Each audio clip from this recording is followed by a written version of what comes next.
마지막 그 8절에 보면 그러나 인자가 올 때에 세상에서 믿음을 보겠느냐 이렇게 말씀하셨고, 17장에서 인자의 때, 다시 말하면 예수님 재림 때를 말씀하셨지 않습니까? 그러니까 이 과부와 재판장 비유에서 한 가지 유념해야 될 것이 뭐냐라고 하게 되면, 마지막에 되면 기도하는 사람이 굉장히 없어질 것이다. 인자가 올 때 세상을 믿음을 보겠느냐라고 했는데, 여기서 믿음이라고 하는 것은 이 과부가 가지는 구체적인 믿음이거든요. 자, 교회가 예수님 말씀을 붙들고 위로부터 능력이 임할 때까지, 약속하신 선물을 받을 때까지 예수님의 제자들, 또 예수님의 어머님, 또 예수님의 형제들, 또 숱한 주의 종들이 우리 예수님 말씀 붙들고 간절히 기도했지 않습니까? 성령님 임할 때까지 그렇게 간절히 기도해서 성령이 임했죠. 그렇게 해서 교회가 시작되지 않습니까? 교회 시작되었을 때 그들이 헌신한 것 중에 하나가 뭐였습니까? 기도하는 거였습니다. 그들이 기도에 열심을 다해서 기도를 했습니다. 그러니까 교회 출발이 기도 빼고는 설명이 되지 않습니다. 기도로 교회가 태어났고, 그들은 말 모여서 기도를 했고, 그들은 기도 없이는 아무것도 하지 아니해서 말 그대로 기도가 호흡이다라고 하는 것을 초대교회에서 볼 수 있었던 겁니다. 이게 교회 전체 초대교회만 그랬던 것이 아니고, 우리나라에서도 본격적으로 고통이 오고 어려웠을 때, 얼마 전에 3.1절이었잖아요. 3.1절을 앞두고 우리 성도들이 기도했던 거, 또 1910년, 또 그때 17년 또 평양 대부흥 이때 기도했던 거, 그리고 1950년 또 1960년 초에 그 어려웠던 시절에 그 기도했던 거, 이거는 세상에서 유래를 찾아볼 수 없을 정도로 한국교회는 기도하는 정말 아름다운 교회였습니다. 여러분도 그 경험하셨겠지만, 저도 어릴 때는 철야 기도가 있었어요. 말 그대로 철야였습니다. 말 그대로. 그래서 철야 기도를 한 3시, 4시까지 하고 잠깐 쉬었다가 새벽 예배 드리고 그리고 집에 갔어요. 그렇게 열심히 기도했습니다. 기도원은 차고 넘쳤습니다. 그런데 시간이 가니까 어떻게 됩니까? 금요 기도 거의 하지 않습니다. 우리 교회도 금요 기도 나오는 사람 아주 극소수입니다. 수요 기도에도 마찬가지고, 이게 모든 개인, 모든 공동체도 동일합니다. 중국도 마찬가지입니다. 중국도 중국 공산당이 중국을 완전히 차지했죠. 국민당을 몰아내고, 그리고 현재 중국 정부를 수립했습니다. 그게 1949년인가 그렇죠. 그리고 모든 교회들을 전부 다 공산당 속에다 소속을 시켰습니다. 공산당 속에. 그러니까 교회도 존재하지만 교회가 공산당의 지시를 받는 그런 단체였습니다. 그게 우리는 그렇게 할 수 없다. 교회의 머리는 예수님이신데 어떻게 사람이, 공산당이 교회의 머리가 될 수 있느냐, 이렇게 반대한 무리들이 있었습니다. 왕밍따오를 비롯한. 그걸 이제 가정교회라 그럽니다. 그걸 지하교회라 그러죠. 그런 교회가 거의 대부분이었습니다. 그리고 이제 외부에서는 모든 선교사들이 다 쫓겨났기 때문에 이제 중국 교회는 멸망할 것이다, 이렇게 생각을 했습니다. 그 어느 날 보니까 중국 교회가 문 닫을 거다라고 생각했는데, 오히려 선교사님 다 떠나고 난 다음에 공산당이 극한 박해를 주고 힘들게 하는 그 순간에 오히려 교회가 어마어마하게 부흥이 되었습니다. 제가 현지에 가서 초대 그들의 초대교회죠. 그들의 교회가 생겼던 때를 같이 이야기를 해보면 교회가 어떻게 시작됐는가. 10중 8구는 동일합니다. 우리 지역에 교회가 없었는데 어떤 사람이 와서 아픈 사람을 위해서 기도했는데 병자들이 낫기 시작했다. 그래서 교회를 시작했다. 대부분 이런 얘기들입니다. 엄청난 기도가 있었고요, 엄청난 기도 속에 갈급함이 있으니까, 그때도 중국은 굉장히 가난하던 시절이니까 아프면 그들은 모여서 기도하고 그랬어요. 그러니까 기도해서 응답받은 간정들이 굉장히 많았습니다. 그렇게 다 교회가 됐다는 거예요. 그런데 요즘 중국 교회는 별로 기도하는 모습이 별로 보이지 않습니다. 그 어느 나라고 어느 민족이고 간에 처음 가졌던 열정을 끝까지 가져가기가 얼마나 어려운지 우리 예수님께서 그걸 아신 것 같아요. 그러니까 인자의 시대를 말하면서 우리 예수님 다시 오시는 그날을 말씀하신 다음에 간절한 기도의 이야기를 하신 마지막 결론이, 그러나 인자가 올 때에 세상의 믿음을 보겠느냐라고 말씀하셨단 말이에요. 그러니까 이 말씀을 보는 우리가 어떤 결심을 해야겠습니까? 주님, 제가 그 믿음을 보이겠습니다. 우리 태인교회가 그런 믿음을 보이겠습니다. 이런 아멘이 있어야 되지 않겠습니까? 그것이 살아있는 성도가 아니겠어요? 하나님께서 말씀을 주실 때 반응하는 자가 살아있는 자예요. 죽은 자는 아무리 얘기해도 반응하지 않습니다. 사람 관계도 그런 거예요. 죽어버린 관계는 내가 아무리 부탁을 해도 꿈쩍을 하지 않습니다. 그러나 살아있는 관계는 말하지 않고 그냥 몸동작만 해도, 눈짓만 해도, 손가락만 까딱해도 서로 반응을 하죠. 살아있는 관계이기 때문에 그렇습니다. 사랑하는 성도 여러분, 여러분과 하나님의 관계가 살아있기를 주님의 이름으로 축복합니다. 그럼 이 내용을 한번 보도록 하겠습니다. 1절에 보시면 예수께서 그들에게 항상 기도하고 합니다. 항상 기도하고 낙심하지 말아야 할 것을 비유로 말씀하시되, 이 말은 무슨 말입니까? 사람들이 쉽게 낙심한다는 거잖아요. 기도하는 자들이 아무도 낙심하지 않는다라고 한다면 굳이 이런 말할 필요가 있겠습니까? 많은 사람들이 낙심하고 기도하지 않기 때문에 우리 예수님께서 이런 말씀을 하시는 것이거든요. 그러니까 이 비유는 아주 극단적입니다. 굉장히 극단적인 얘기예요. 자, 보시면 2절에 어떤 도시 하나님 두려워하지 않고 사람을 무시하는 한 재판장이 있는데, 그러니까 이 재판장은 하나님을 두려워하지 않으니까 사람을 두려워할 일이 없는 것이죠. 물론 이런 사람들의 특징이 위에 권력가들에게는 그냥 슬슬 기고, 그 다음에 자기 밑에 있는 사람은 큰 소리 치고 하는 그런 특징을 가지긴 하죠. 하나님을 두려워하지 않는 사람들의 공통적인 것 중에 하나가 그거죠. 하나님을 두려워하지 않고 사람을 무시하는, 특별히 위에 있는 사람이 아니라 자기 수하에 있는 사람, 자기 밑에 있는 사람, 또 재판받는데 자기 돈 되지 않는 사람, 무능한 사람, 가난한 사람, 불쌍한 사람, 이런 사람들을 무시하는 재판장이다라고 하는 것이죠. 오죽하면 예수님께 이런 비유를 드실까? 그걸 잘 생각하셔야 되는 거예요.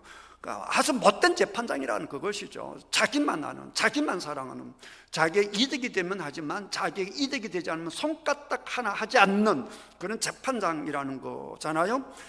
그런데 그에게 골치 아픈 한 사람이 나타난 거죠. 그 사람이 누구냐? 3절에 그 도시 한 과부가 있어 자주 그에게 가서 내 원수에 대한 나의 원한을 풀어주소서 하되, 그러니까 이 여자가 만약 돈이 많았다라고 한다면 재판장이 무시하지 않았겠죠. 돈 되는데 왜 무시하겠습니까? 자기를 사랑하는 사람인데, 자기를 사랑하는 사람은 돈이 되고 자기 명예가 올라가면 열심을 다해서 그 일을 하죠. 그래야 돈이 생기고 명예가 올라가고 진급되고 할 것이니까.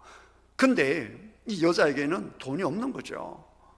이 여자가 잘 보인다라고 해서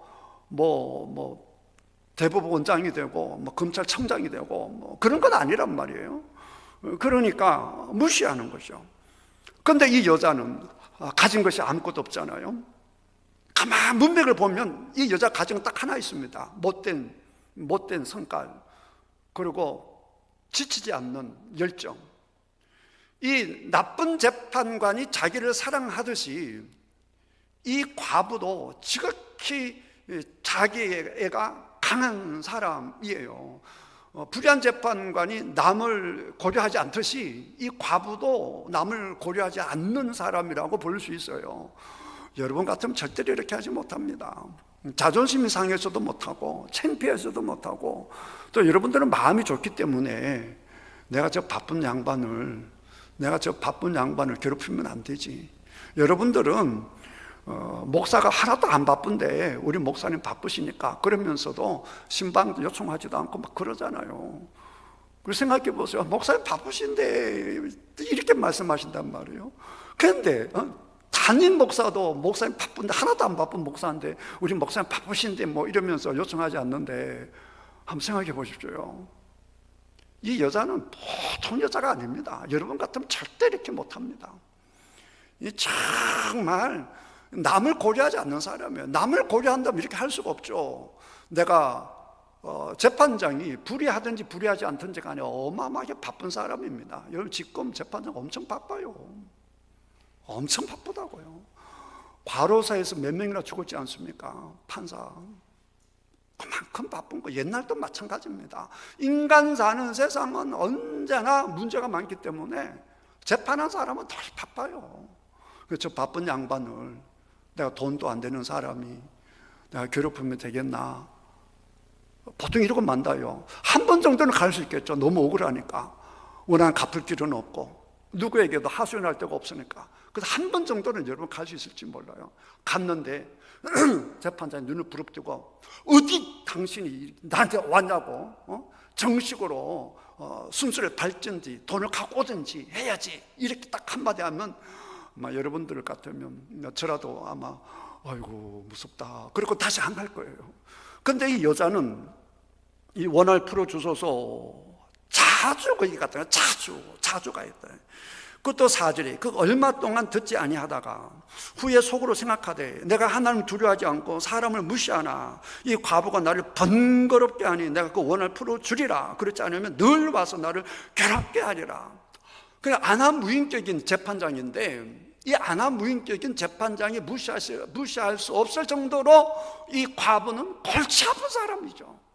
계속 올라가서 꿈속에도 나타날 그런 사람이란 말이에요. 그래서 이런 사람을 무시할 수가 없습니다. 교회 목회도 마찬가지입니다. 여러분들 직장에서도 마찬가지고요. 다 마찬가지입니다. 들어주지 않으면 안 되는 사람이 있어요. 끝까지 나타나서 해내라 하는 것이니까. 그러니까 이 여자는 성품이 좋은 거 아닙니다. 여러분 잘 아셔야 됩니다. 하나님의 능력을 발휘하신 분들 중에 성품 좋으신 분이 별로 없어요. 그거 아셔야 됩니다. 믿음의 사람들이 성품이 좋은 거 하고는 별개입니다. 하나님의 능력의 종들이 다 성품 좋은 거 아닙니다. 우리 하나님께 쓰시는 사람들 다 성품 좋은 사람들이 아니에요. 그건 우리들의 생각이에요. 그거는 유교적인 생각이고 불교적인 생각입니다. 하나님께서 사람 쓰시는 거 보십시오. 다 형편없는 사람들입니다. 근데 남다르게 하나님께 응답받았던 사람들은 남다른 열정을 가지고 열심을 가지고 주님 앞에 이 과부처럼 부르짖었던 사람들입니다. 그런 사람들의 기도를 주님께 들어주시는 거예요. 여러분 지금 이 시대에도 간증하신 분들 한번 보십시오. 대부분 끝까지 기도하신 분들입니다. 여러분 아프리카 속담에 기도하면 비가 내린다 그런 속담이 있어요. 그럴 수밖에 없죠. 비 내릴 때까지 뭐 하니까? 기도하니까. 비 내릴 때까지 기도하는 그런 열정이 있느냐라고 하는 것이죠. 지금 하나님께서 왜 이 비유를 드시겠느냐 그걸 생각하시는데, 왜 예수님께서 이런 비유를 드시겠느냐 말이에요. 악한 사람을 내놓고 또 마음씨가 별로인 이 과부를 내놓고 이렇게 비유를 드시는 이유가 뭔지를 우리가 알아야 되는 거란 말이에요. 이 비유에서 우리 주님께서 말씀하시고자 하시는 것은 뭐냐라고 하게 되면 절대로 낙심하지 말라는 것입니다. 자, 낙심하지 말라고 한다면 이 여인이 가지고 있는 그 믿음을 봐야 되는데, 예수님께서도 마지막 때 이 여인의 믿음을 보겠느냐라고 했으니까, 그럼 이 여인의 믿음이 뭡니까? 이 여인의 믿음은 딱 간단합니다. 내 원한을 누가 풀어줄 수 있다는 거예요? 저 재판장이 풀어줄 수 있다는 겁니다. 그건 믿음입니다. 그 믿음이 흔들리지 않는 겁니다. 그러니까 그 불의한 재판관이 좋으냐 나쁘냐 그건 중요하지 않아요. 지금 이 과부에게 있어서, 이 과부에게서 분명한 사실은 뭐냐, 저 양반이 움직여주면 내 원한 갚을 수 있다라고 하는 것입니다. 그러면 여러분들이 하나님께 기도하면 하나님께 여러분의 기도를 들어주신다라고 하시는 믿음이 있느냐라고 하는 것이죠. 그게 중요하단 말입니다. 낙심하시는, 자꾸 낙담하는 이유가 뭐겠습니까? 기도해도 하나님이 안 들어주신다라는 생각 때문에 자꾸 낙담하는 거예요. 여러분, 우리 하나님께서는 반드시 여러분의 기도를 들어주실 줄 믿습니다. 제자들이, 선생님, 세례 요한의 제자들은 그 선생님한테 기도도 배우는데 우리에게 기도 좀 가르쳐 주십시오 이렇게 했을 때 예수님께 기도를 가르쳐 주시죠. 그 내용은 주기도문입니다. 이렇게 기도해라. 그러면서 그 자세, 그 내용을 가지고, 주기도문의 내용을 가지고 어떤 자세로 기도해야 되느냐라고 비유한 그 비유가, 한밤중에 친구가 찾아와서 이웃에게 가서 떡 3덩이를 내놔라고 한밤중에 가서 소리 지르는 거죠. 예수님 그걸 비유드신 거예요. 그러니까 기도 내용을 가지고 어떤 태도로 기도해야 되느냐라고 해서 똑같은 말씀하셨거든요. 친구 집에 가서, 우리 집에 손님이 왔어. 근데 우리 집에 떡이 다 떨어져 버렸어. 그래, 당신 집에 빵이 있을 것 같으니까 떡 3덩이만 내놔, 떡 3덩이만 주시오, 이런단 말이에요. 그 떡 3덩이만 좀 주면 좋겠어 했는데 그 안에서 소리가 없어. 그래서 이 친구가 돌아갔다라고 한다면 비유를 안 들었을 거예요. 근데 이 친구가 계속 떠나가지 않은 겁니다. 떡 내놔라, 떡 내놔라, 떡 내놔라, 떡 좀 줘라, 떡 좀 줘라, 있잖아, 내놔. 그러니까 그 친구가 못 견디는 거예요. 그래서 예수님께서 그 간청함을 인하여, 친구로 인하여서는 아니고, 친구가 관계가 좋기 때문은 또 아니고, 그 친구가 옛날에 잘해줬기 때문도 아니고, 딱 이유 한 가지만 얘기했어요. 오늘 이 과부가 딱 한 가지 이유, 똑같은 이야기입니다. 딱 한 가지 이유가 뭐냐, 그 간청함을 인하여. 만약에 그 친구 떡을 주지 않으면 밤새 잠 한숨 못 자게 생겼다 이거예요. 그래서 그것 때문에 줬다라고 하는 것이거든요. 그것도 보십시오. 친구가 어떻게 보면 사람이 좀 그렇지 않습니까? 어떻게 한밤중에 남의 집에 가가지고 잠자는 사람한테 그렇게 괴롭히냔 말이에요. 못된 사람이죠. 정말 자기 양심이 있으면 지금 한밤중에 남 잠자는데, 손님은 배가 고프겠지만 어떻게 한밤중에 남들 다 잠자는데 괴롭힐 수 있겠냔 말이에요. 아마 여러분 같으면 그랬을 거예요. 배가 고플 땐 조금만 기다리십시오. 제가 얼른 가서 떡 만들어 드릴게요. 아마 여러분 그렇게 할 겁니다. 그런데 이분은 그렇게 하지 않잖아요. 옆집에 가서 떡 내놔. 우리 집 손님 왔거든. 떡 내놔. 계속 그러지 않습니까?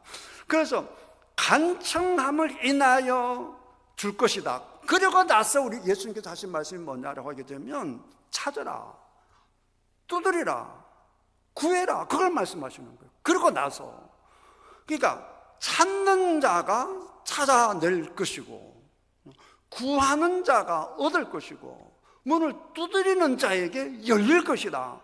예수님이 그렇게 말씀하시는 거예요. 그러니까 하나님 앞에 친구도 간청함을 인하여 죽어야 마는데, 하물며 너희 하늘 아버지께서 구하는 자에게 좋은 것을, 성령을 주시지 않겠느냐라고 말씀하셨거든요.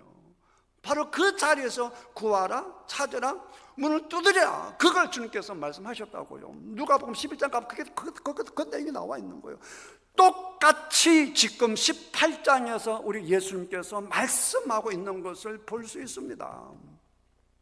이와 같은 이야기들이 성경에 몇 몇 사례들 있죠. 여러분 수로보니게 여인 같은 경우, 수로보니게 여인 보십시오. 그 여인도 문맥적으로 보게 되면 사람이 좋은 사람이라고 볼 수 없어요. 예수님께서 아무도 안 만나겠다는데 이 여인은 막 소리 질러도 예수님 대답 한마디 하지 않습니다. 그러니까 제자들이 그러죠. 선생님 저렇게 좀 소리 지르는데 좀 어떻게 해주세요. 그래서 예수님께서 하신 말씀이 나는 이스라엘에 잃어버린 어린 양들을 위해서 왔다 이럽니다. 그러니까 그 여자가 그 말 듣고요 그냥 물러가지 않고 오히려 예수님 앞에 무릎을 꿇고 저를 불쌍히 여겨달라고 그럽니다. 불쌍히 여겨달라고. 그래서 예수님께서 그러지 않습니까?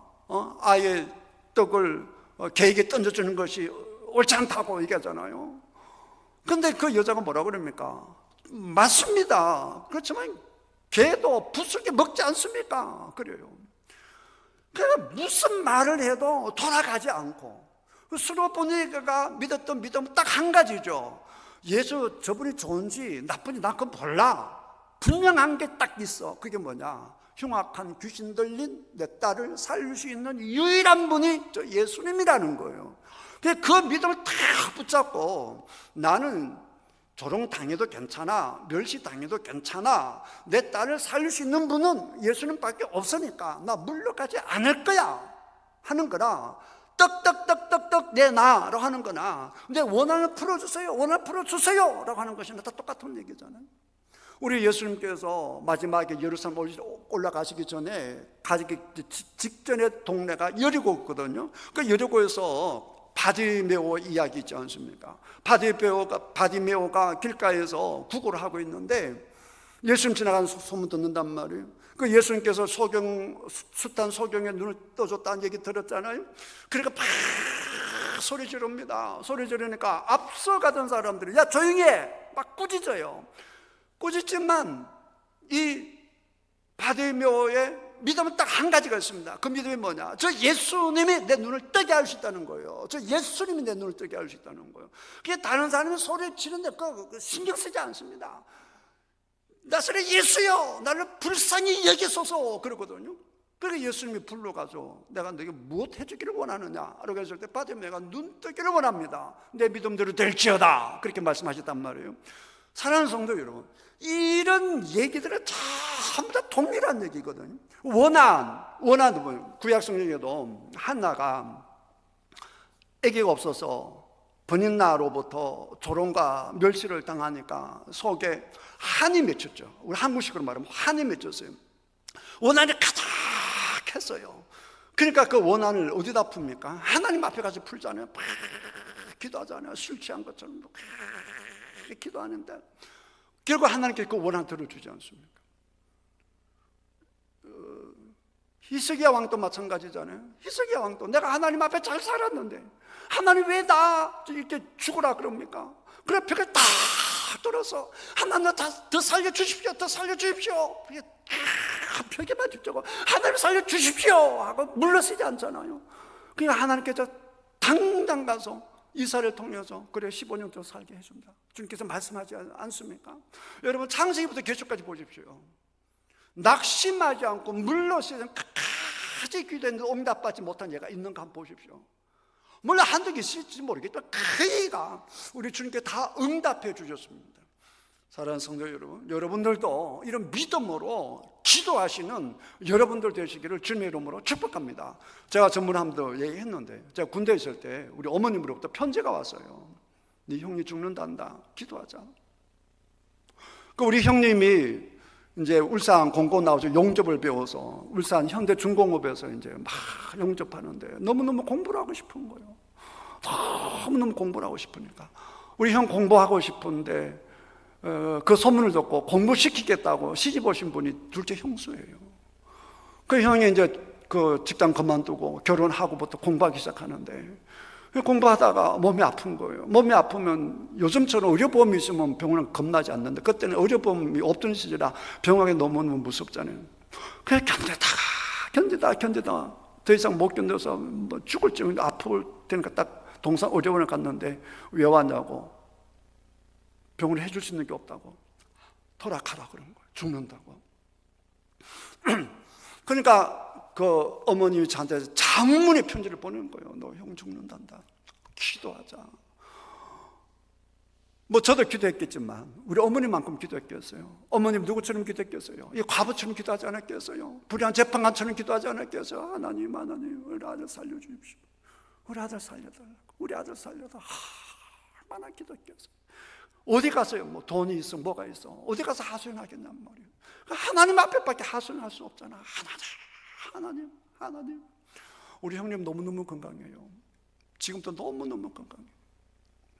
사랑하는 성도 여러분, 우리가 간절히 기도할 때 우리 주님께서 여러분의 기도를 다 들어주신 줄 믿습니다.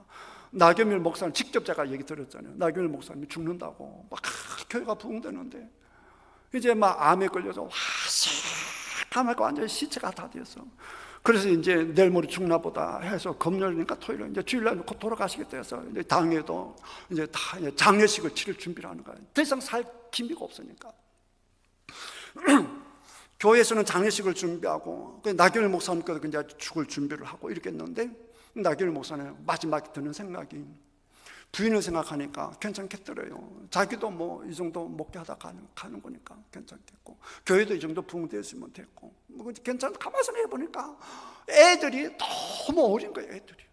애들 때문에 못 죽겠더래요. 그래서 죽겠다가 그 마음을 바꾼 거예요. 하나님, 우리 애들 위해서도 살려주십시오. 그리고 기도를 바꾼 거예요. 하나님 살려달라고. 불의한 재판처럼 하나님 살려달라고 바꾼 거예요. 얼마나 건강하게 사셨습니까? 얼마나 건강하게 목회하셨습니까? 사랑하는 성도 여러분, 우리 하나님은요 간절히 구하는 자에게 응답해 주시는 하나님이신 줄 믿습니다. 그러니까 기도하지 않는 이유는 여러 가지 있는데 이제 그 중에 하나가 뭐냐면 목적 의식이 없는 것이죠. 기도 재미가 없으니까 기도하지 않는 거죠. 옛날에 우리는 50년대 60년대 왜 그렇게 기도했겠어요? 먹을 게 없으니까 살려주세요 기도한 것이지.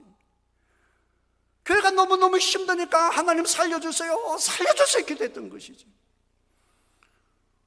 뭐 하나 가진 게 없으니까 살려주세요 기도했는데 이제 뭐 어지간하면 다 있잖아. 뭐 아프면 병원에 가면 되잖아. 그러니까 뭐 기도할 되는 게 없지. 그러니까 기도하지 않는 것이지. 그러나 지금 이 순간에도 분명한 목적의식을 가지고 이 목적의식에 맞는 하나님께서 내 기도를 들어주신다고 믿는 사람들은 지금 이 순간에도 기도하는 줄 믿습니다. 기도하는 사람은 목적의식이 있는 사람이에요. 삶의 방향이 있는 사람이란 말이에요. 구체적인 기도 제목이 없는데 무슨 기도를 하겠냔 말이에요. 뭘 열심히 기도하겠냔 말이에요. 뭘 열정적으로 기도하겠냔 말이에요. 나는 죽어도 일을 하리라. 난 죽어도 이것을 이루고 말 거야. 난 죽어도 저것을 해낼 거야. 이런 사람들은 기도하지 않을 수가 없잖아요. 기도하고 노력하고 또 기도하고 또 노력하고 꿈속에서도 기도하고 그렇게 하지 않겠어요? 그렇게 막 하면요 정말 꿈속에서도 그 기도합니다. 정말 열심히 그것을 추구하면 꿈속에서 그거 하거든요. 여러분 그거 한번 경험해 보세요.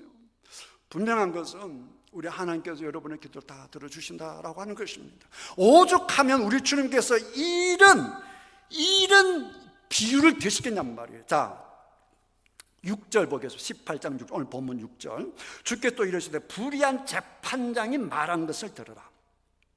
하물며 하나님께서 그 밤낮으로 짓는 택하신 자들의 원한을 풀어주지 아니하시겠느냐. 그들에게 오래 참으시겠느냐. 하나님은 여러분의 기도를 다 들어주십니다. 할렐루야. 믿음을 가지고 끝까지 기도하신 여러분 되시기를 주님의 이름으로 축복합니다. 그런 얘기 참 많이 듣잖아요. 창고에 배달하다가만 물건들이 창고에 가득하다고. 그게 무슨 얘기냐. 태인교회 홍길동이가 막 하나님 앞에 이거 주세요 막 기도하는 거야. 그래서 하나님이 창고에서 이제 그 준비를 해놔서 이제 가져갈까 하는데 기도 끝나버리더라고요. 그런 게 너무너무 많다 이거예요. 그러니까 끝까지 기도하시는 여러분들 다 되시기를 주님의 이름으로 축복합니다. 오죽하면 하나님께서 예수님께서 이런 비유를 드시겠냔 말이에요. 이런 비유를 드시겠냔 말이에요. 우리 하나님이 불의하십니까? 우리 예수님이 불의하십니까? 우리 예수님은 여러분을 사랑하시고 우리 하나님 여러분을 사랑하시고 죽기까지 사랑하시는데 여러분 다 살라고 안 해도 예수님의 생명까지 주신 분이 우리 예수님이신데, 어찌 여러분이 예수님의 이름을 믿고 성경 말씀을 믿고 기도할 때에 어찌 응답하지 않겠느냐라고 하는 사실이죠. 여러분 믿습니까? 그 하나님을 믿는 여러분 되시기를 주님의 이름으로 축복합니다. 그리고 자꾸 기도하면 이런 생각이 들 수 있어요. 뭐 내가 뭐 잘한 게 뭐 있어서. 아니에요. 그런 생각하지 마세요. 그렇기 때문에 우리가 누구의 이름으로 기도합니까? 예수님의 이름으로 기도한다. 예수님의 이름으로 기도한다는 게 뭐냐? 내가 하나님 앞에 어떻게 가서 설 수 있겠어요?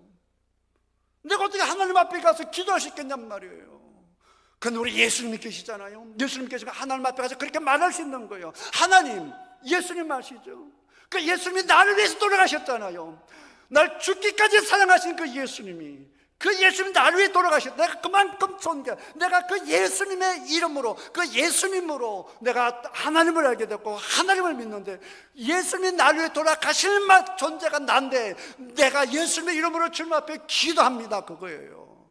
할렐루야. 내가 내 이름으로 기도하면, 말씀하셨잖아요. 내가 내 이름으로 기도하면 우리 예수님의 말씀을 붙들고 기도하는 거란 말이에요. 그러니까 성경에서 기도 응답받는 사람의 공통점이 뭐냐라고 하게 되면 자기에 집중하지 않아요. 자기에게 집중하지 않아요. 어디에 집중하느냐? 하나님께 집중한단 말이에요. 저분이 우리 흉악한 귀신들이 나를 살리시는 분이다.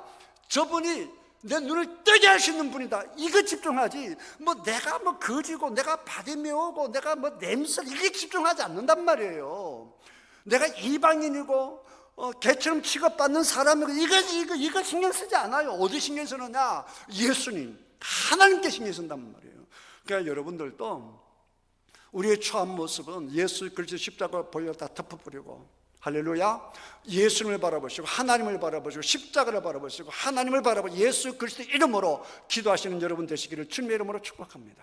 그러면 분명하게 믿음이 있어야 되는 거예요. 이 기도에 대한 응답할 수 있는 분은 하나님이시다는 믿음이 있어야 되는 것이고, 그리고 분명한 기도 제목이 있어야 되는 거예요. 그 기도 제목이 없으면 중문부는 할 수밖에 없어요. 기도 제목이 없는데 중문부는 할 수밖에 없죠. 분명한 기도 제목을 딱 가지고 하나가 집중적으로 기도하시는, 그래서 응답받는. 그래서 예수님 이 말씀 따라 같으면 그렇게 기도하는 사람이 마지막 시대에 가게 되면 거의 없을 거다 그 말이에요.